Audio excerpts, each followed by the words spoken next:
Assalamualaikum warahmatullahi wabarakatuh. Perkenalkan, nama saya Bagas Haji Prasetyo. Saya adalah mahasiswa Universitas Terbuka dengan NIM 0565103373. Pada video kali ini saya akan melanjutkan tugas ketiga, di mana saya akan memperhatikan sebuah transaksi dan replikasi pada MySQL database. Di mana transaksi nanti akan mencakup sebuah perintah commit, rollback, checkpoint, dan trigger.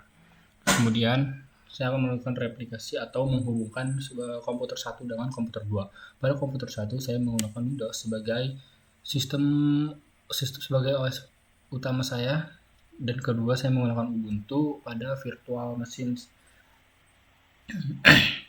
Oke, selanjutnya dipastikan kita sudah ada sebuah database rumah sakit. Nah, kemudian saya akan melakukan sebuah commit menggunakan sebuah store prosedur yang ada pada menu sini pada menu rumah sakit dan routines di sini. Yang pertama adalah commit. Kita akan menggunakan sebuah perintah commit, di mana commit itu artinya sebagai perintah bahwa suatu proses telah selesai. Misalkan kita tambah create new. Di sini saya buat sebuah transaksi satu aja, ininya drop, kita hapus. Kemudian saya akan ketikkan dulu perintahnya. Yang pertama yaitu kita akan menggunakan begin dan end untuk memulai dan mengakhiri. Selanjutnya kita akan isi perintah di dalam begin dan end.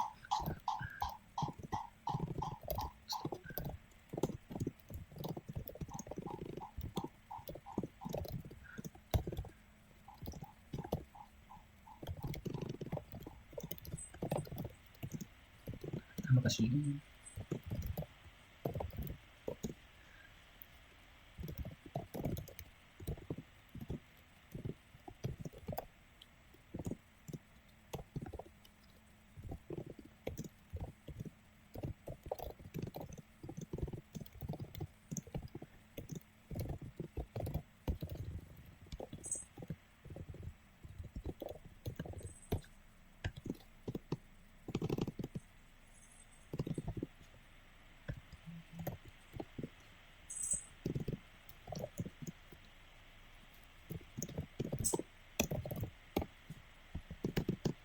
Nah, ini perintahnya, maka kita coba go jika sudah. Maka kalau ini sudah berhasil, maka kita akan coba panggil perintah transaksi satu ini pada menu SQL. Cara memanggilnya kita adalah perintah call dan transaksi satu. Kemudian kita go. Nah, maka dia akan keluar perintahnya dengan ID. Namun di sini seharusnya dia tidak masuk ke dalam tabel pasien karena tidak ada perintah commit. Jika ada perintah commit, maka ID data pasien tersebut akan masuk ke dalam pasien. Sebagai contoh, kita coba bikin lagi dengan perintah commit rutin. Ini kita perintah commit misalkan ini. Coba kita klik new rutin. Sini transaksi 2. Kita hapus dulu. Misalkan di sini kita ingin menambahkan data lagi, itu data 2, namanya Bagas, jalan nomor 2. Kemudian kita tambahkan perintah commit. Maka kita go. Jika kita panggil transaksi 2 ini, maka seharusnya dia sudah muncul. Nah, dia sudah merespon, yaitu ada nih hasil dari transaksi 2. Kemudian datanya akan muncul pada bagian pasien, akan muncul pada tabel pasien. Seperti itu commit. Selanjutnya adalah perintah rollback, yang mana rollback adalah perintah untuk mengembalikan data ke bentuk sebelumnya atau menghapus data. Sebagai contoh, nih kita bikin lagi pada menu rutin.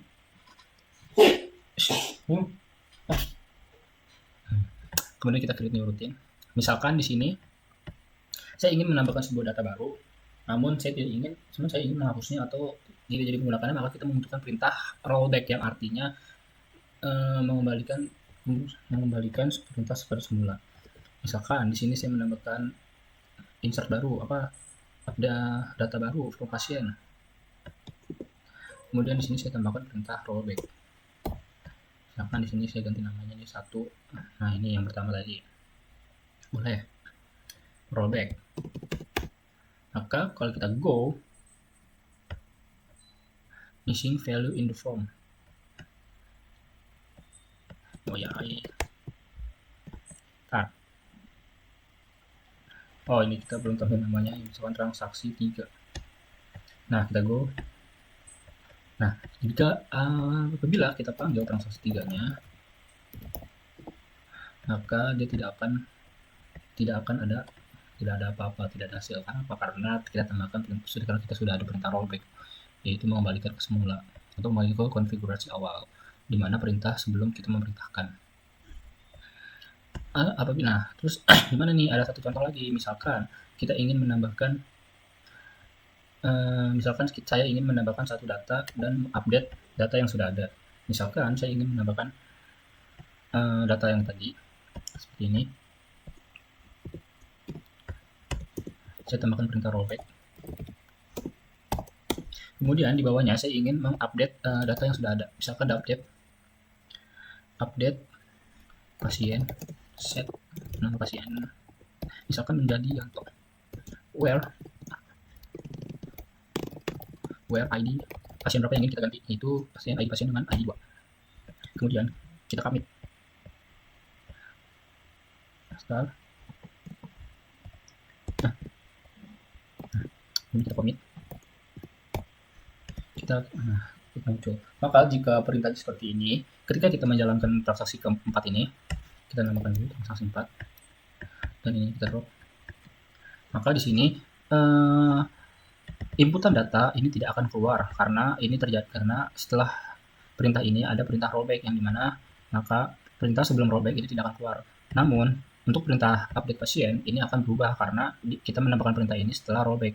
Seharusnya kita coba tunggu. Lalu kita panggil transaksi 4. Call. Kita go. Nah, maka ID pasien yang tadinya bernama Aji, dia sudah berubah menjadi Yanto sesuai dengan yang tadi kita ingin ubah. Maka itulah cara rollback. Selanjutnya yang ketiga adalah checkpoint. Pada menu checkpoint ini, yang checkpoint adalah di mana titik terakhir kita mengubah itu disimpan.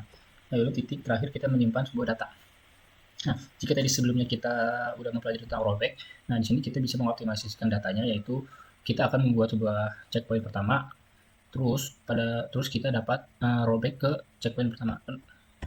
Langsung contoh aja biar gampang, biar cepat kita mengetahuinya. Kita drop.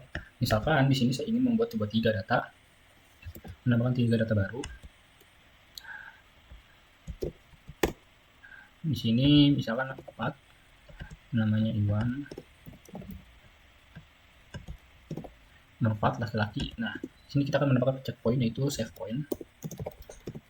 Point 1. Nah, ini adalah checkpoint. Kemudian kita tambahkan lagi nih. Kemudian kita tambahkan lagi data. Di sini. Data yang data untuk ID 5. Nah, di sini. Sorry, pencet. Transaksi 5. Kemudian kita tambahkan 5 data. Ini kita bikin transaksi 5. Ini kita drop. Nah, misalkan di sini saya ingin membuat 3 data, itu dan kita begin dan start transaction. Kemudian kita insert.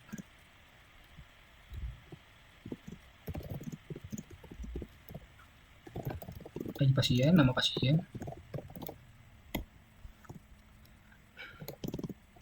ID pasien, nama pasien, alamat.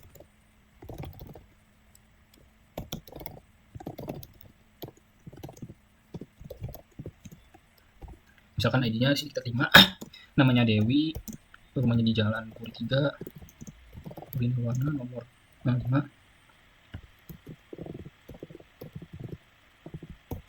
perempuan.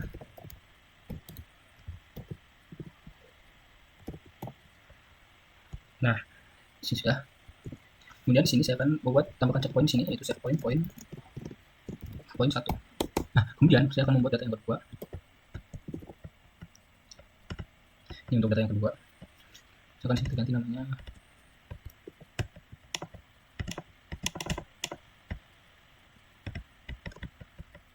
Nah, ganti jadi Bagas. Nah, kemudian di sini saya akan menambahkan sebuah perintah rollback. Jadi rollback itu tidak hanya untuk mengembalikan atau menghapus data sebelumnya, tapi itu juga bisa balikan ke tempat data terakhir disimpan. Yaitu kita masukkan saja perintah to save point. Nah, maka yang ini tidak akan keluar, melainkan dia akan balik ke data yang checkpoint pertama. Nah, ini kita tambahkan lagi ID pasien. June, ini namanya Juan.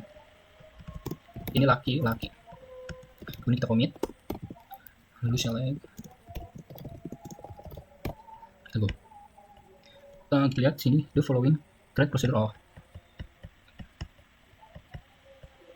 Sudah ini start transaction. Coba kita cek apa di start ada yang salah. Insert. Oh iya, berarti ini. Salah nih, bukan insert into. Nah, kita go. Nah, kemudian kita akan coba panggil transaksi 5. Maka seharusnya di sini untuk data yang pertama dia akan keluar, namun data yang kedua dia tidak akan keluar, dan data yang ketiga harusnya keluar. Kita coba ada duplikat entry 47. Oh, ini ada duplicated di sini. Ada data yang harus kita buat, kita hapus dulu. Yes. Nah, kita coba panggil lagi. Call.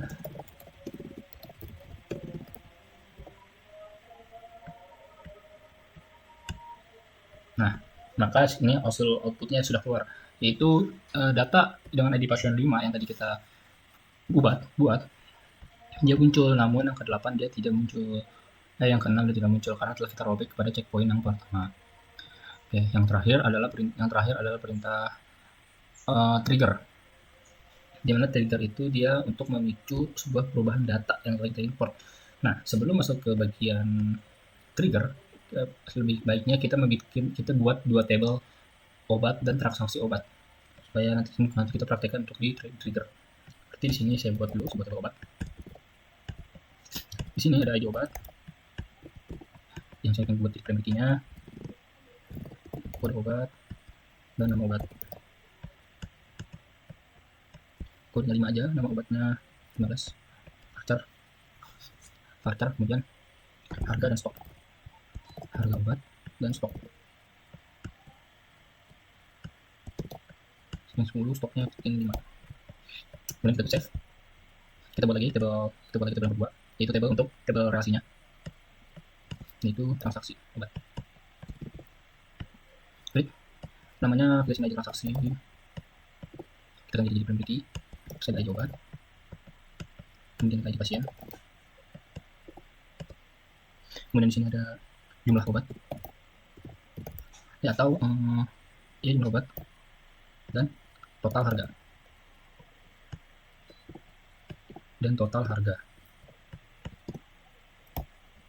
Kemudian kita save. Maka ini adalah table relasi mana kita membutuhkan sebuah foreign key. Di sini ID obat dan ID pasien kita akan menjadi foreign key. Nah, selanjutnya kita akan menghubungkan table ke dalam table rumah sakit. Desain, kita akan menghubungkan relasi table pasien dengan obat dan transaksi obat. Di sini kita solve dulu yang tadi. Ya, lupa save back.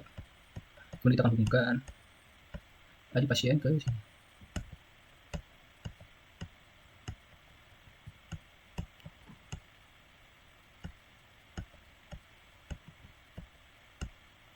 Oke, setelah kita hubungkan, maka sebelum lanjut ke trigger, alangkah baiknya kita bikin 3 data obat dulu sebelum kita akan memulai untuk menguji perintah trigger. Sini pada obat, kita akan menambahkan 3 data obat, misalkan 3 aja dulu. Sekarang sini kita menambahkan 3 data. Nah, kode obat misalkan kodenya 1000, ininya paracetamol, harga obatnya per 5000, stoknya 20. Kedua ada 110, misalnya ibuprofen, harga obatnya dia 7000, stoknya 20.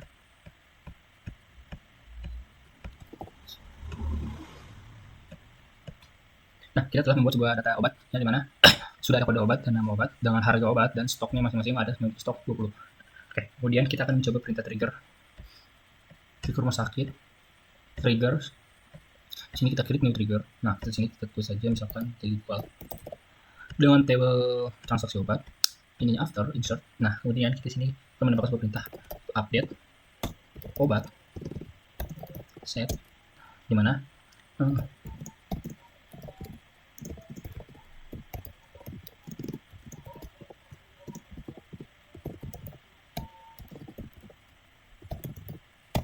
ID obat. Nah, update obat stok, maka sedang stok dikurangi dengan jumlah baru dari ID obat. Kita go.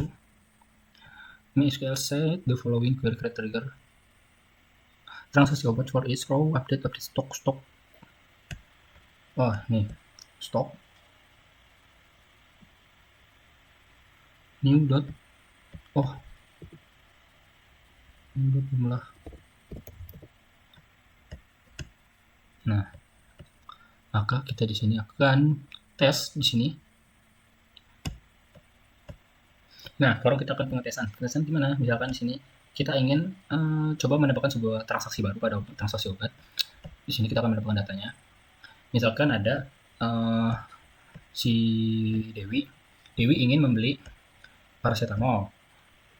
Si Dewi ingin membeli paracetamol dengan membeli 5 obat, maka paracetamol kan harganya tadi 5.000, maka 5 kali 5 25, dengan total harga 25.000. Kita go. Nah, di sini sudah muncul nih data transaksi yang pertama, yaitu dengan ID pasien 5, dia membeli 5 obat dengan total harga 20.000. Maka seharusnya di sini pada data obat untuk ID obat yang pertama itu akhirnya sudah berkurang stoknya. Nah, jadi 15. Tadinya 20, dia jadi 15. Untuk karena hasil dari transaksi. Inilah fungsi trigger di sini. Nah, seperti itu untuk perintah commit, rollback, checkpoint, dan trigger. Kemudian kita akan lanjut ke tahap berikutnya. Yaitu, di sini kita akan sebuah replikasi, yaitu menghubungkan komputer kita Windows dengan Ubuntu firmware yang saya bikin. Nah, langkah pertama kita pastikan dulu kalau ini sudah aktif. Oke. Kemudian di sini pada menu replication. Nah, pada menu primary replication kita pencet configure it. Terus kita pilih rumah sakit. Intinya ignore, pilih rumah sakit. Nah, lihat catatan ini di sini. Nah, sebelum kita go, kita harus ada mengubah service config MySQL. Caranya kita masuk ke config. Kita ke my.ini. ini. Nah, di sini kita akan menambahkan ini server ID dari MySQL yang ingin kita replikasikan. Itu database rumah sakit. Nah, ini kita akan taruh di sini. Kita copy, kita tempel, kemudian kita save. Sudah kita save, kita akan stop dan running untuk kita restart. Kita stop terlebih dulu, kemudian kita start kembali. Yes. Kita tunggu sampai akhir. Nah, lanjut kita go. Maka di sini show primary status, dia hasilnya sudah muncul. Nah, kemudian kita akan membuat user akun untuk akun replication kita. Nah, itu ini. Sorry. Nah, ini tadi saya sudah sempat bikin untuk nyoba. Kita bikin ulang. Maka kita coba kita hapus dulu nih. Nah, kita bikin lagi. Di sini ada add user account. Kita add hostname-nya use text field. Nah, kita akan namakan namanya Aji dan hostname. Hostname ini adalah server Ubuntu kita. Nah, kita di sini tadi udah buka. Kita buka terminal. Kita clear dulu.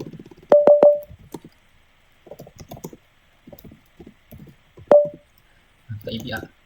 Nih, ini adalah IP Ubuntu kita yang akan kita pakai sebagai host di master application di Windows. Copy aja. 92.168.38. 134, sorry. Nah, passwordnya kita masukin password. Kemudian kita ke bawah. Nah, pada bagian administrator kita centang bagian replication client dan replication slave. Lalu kita go. Nah, user berhasil kita buat. Kita lihat di sini kita sudah ada user untuk di replication client kita di Ubuntu.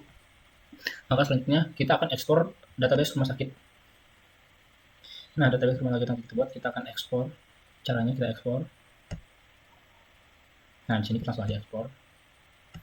Nah, maka file SQL yang telah kita download. Nah, di sini kita akan pindahkan filenya ke file yang sudah kita sediakan. Di sini saya sudah menyediakan formulir SQL, akan saya simpan ke dalam file dokumen rumah sakit.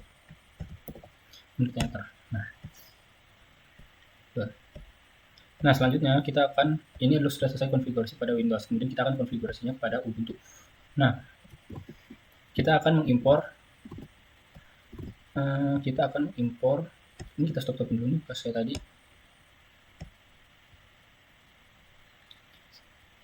Stopping sebentar. Kita akan mulai dari awal. Yes. Kita akan mulai dari awal, benar dari awal. Nah oke, udah. Selanjutnya kita akan import kembali file yang tadi kita ekspor ke dalam file Ubuntu. Nah, di sini saya tidak menggunakan flash disk, tapi saya mengandalkan sebuah tools server folder yang ada pada aplikasi VMware Workstation saya ini. Itu caranya seperti ini. Kita matikan dulu power off. Kita matikan dulu. Nah, kemudian di sini kita klik ke setting, ke options. Nah, shared folder. Di sini saya sudah always enable dan kita pilih nih lokasi. Kita pilih lokasi file rumah sakit yang tadi kita buat browser. Nah, tadi kan saya simpan di dalam file dokumen.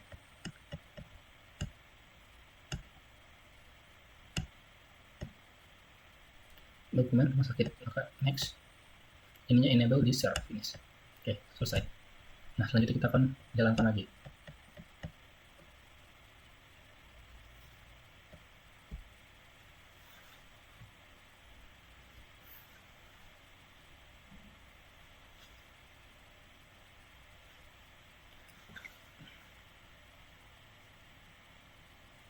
Tunggu dulu ya.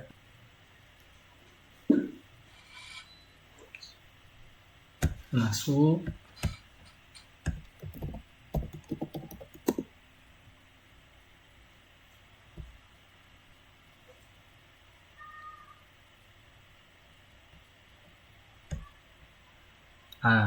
Nah, ceknya apakah set folder sudah berhasil. Kita coba masuk ke dalam sini, ke mnt hs harusnya. Nah, jika belum ada, berarti kita akan allow dulu untuk perintahnya terminal. Di sini kita akan masuk ke terlebih dahulu ke cd.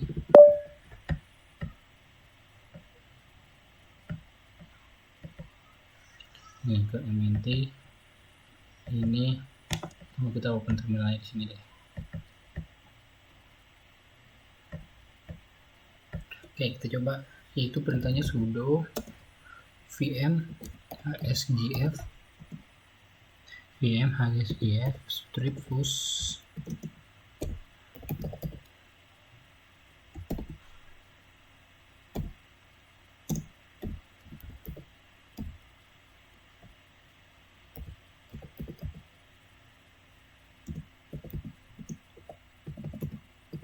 min allow order.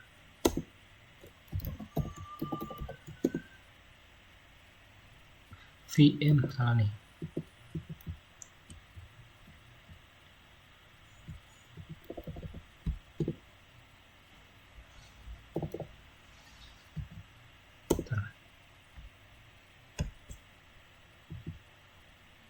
VM hgf push initial allow order. Benar. Coba kita cek.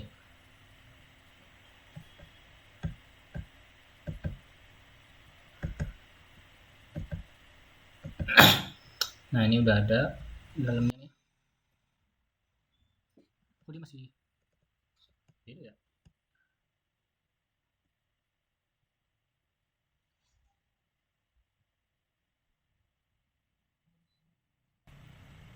Kalau beda gini lebih baik, maka kita lihat.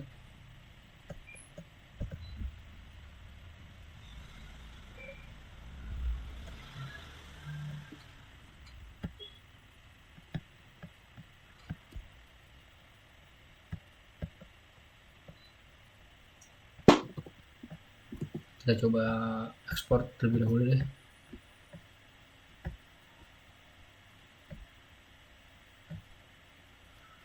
Oke, selanjutnya maka kita di sini akan masuk ke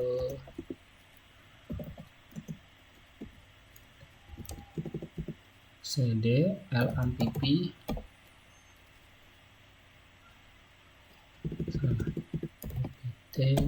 lampp. Habis itu kita masuk, kita cek dulu. Nah, kita akan masuk ke manager, sudo dot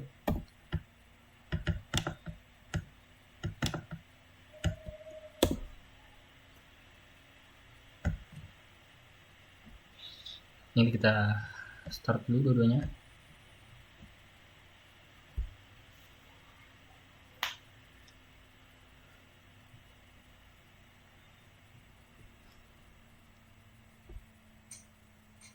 Oke, kita sudah running. Kita buka Firefox atau browser pada Ubuntu kita.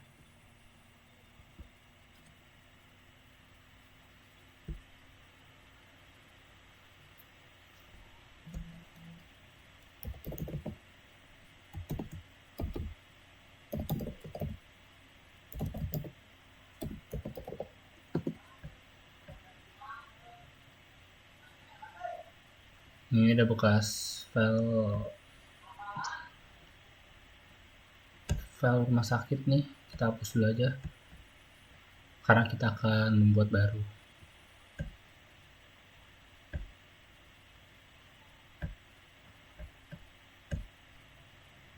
Kita cek. Nah di sini kita akan coba impor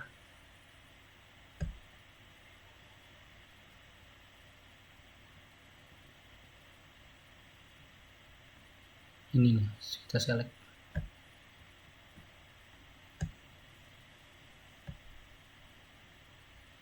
No database. Oh ya, kita bikin database terlebih dahulu guys, database rumah sakit nih.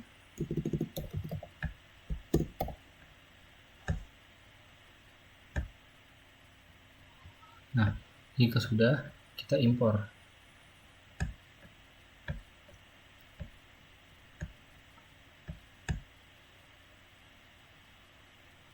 Nah, sini kita lihat, di sini sudah ada tabel-tabel yang tadi udah kita bikin.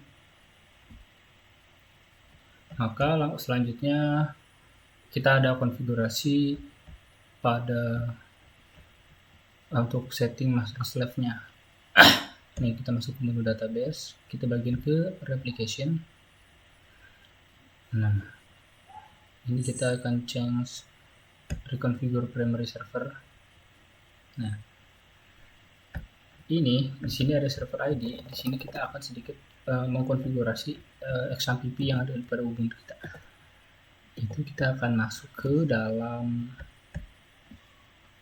sini, config MySQL database-nya. Kita configure, open conf file, yes. Nah, kemudian kita akan config pada server kedua. Nah, pada server ID 2 ini kita ubah menjadi server ID yang ini. Maka di sini tulis server, terus repli db sama dengan rumah sakit. Nah, kemudian kita save. Nah, udah save, kita close. Oke, kita akan coba restart.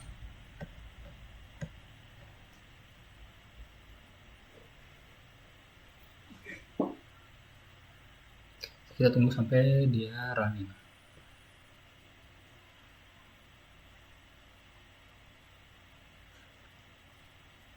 Oke, sudah running. Maka selanjutnya kita tambahkan AJ straight at pagar dolar, hostnya 192.168.86. Nah, ini kita lihatnya ada di kita Windows R, IP config off. Nah, kita lihat IP pada VMware kita itu berapa. Di sini VMware adapter saya yaitu IP-nya 186.1, maka di sini kita sesuaikan maka titik 1. Portnya biarkan 3306. Kemudian kita go. not no.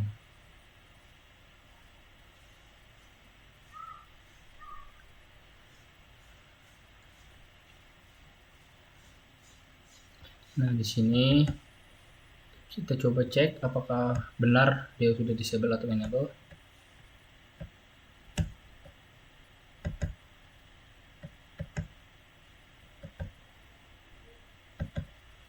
Salah.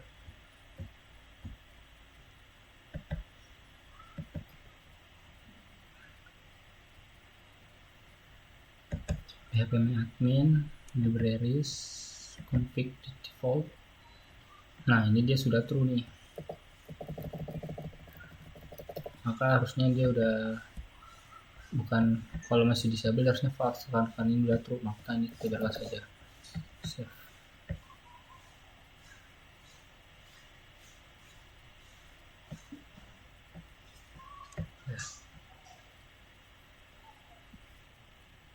Kemudian kita ada sedikit config terakhir pada master shelf. Kita akan masuk ke dalam sini. Untuk kita boleh restart dulu ya.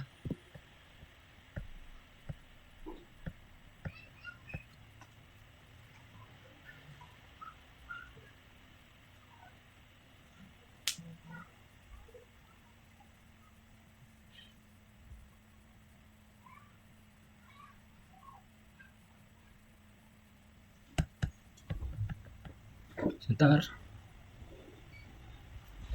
Stop lagi dah. Nah, running. Oke. Selanjutnya kita akan edit lagi di sini yang terakhir.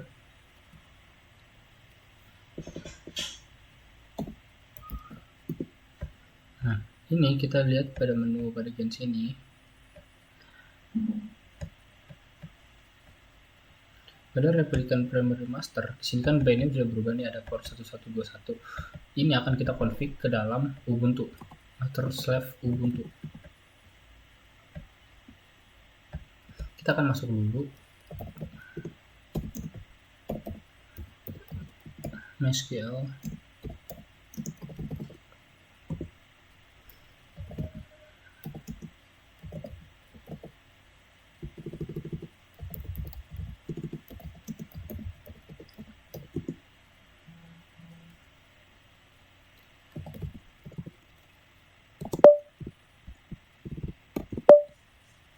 Nah, atau kita cek benar sudah stop ya.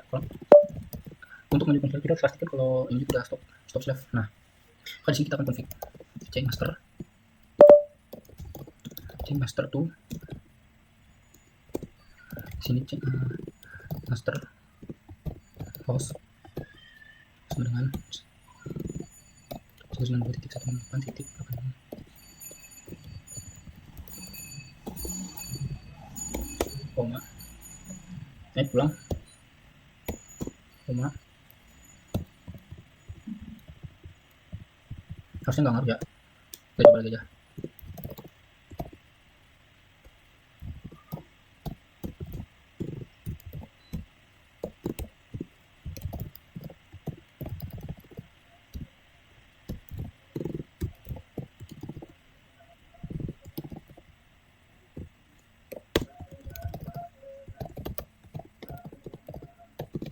Nah, master log file itu yang di sini.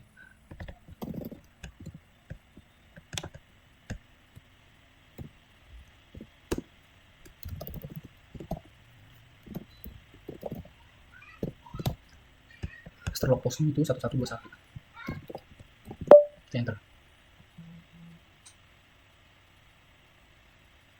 Oh, kayaknya nggak bisa ada karena itu, kita ulang aja dari sini.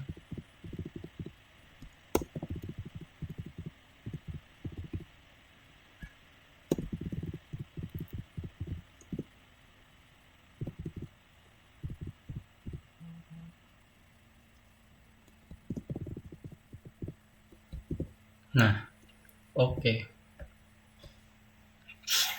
Oke, di sini kita start slave-nya. Nah, oke, kita coba balik lagi ke sini. Kita coba lihat.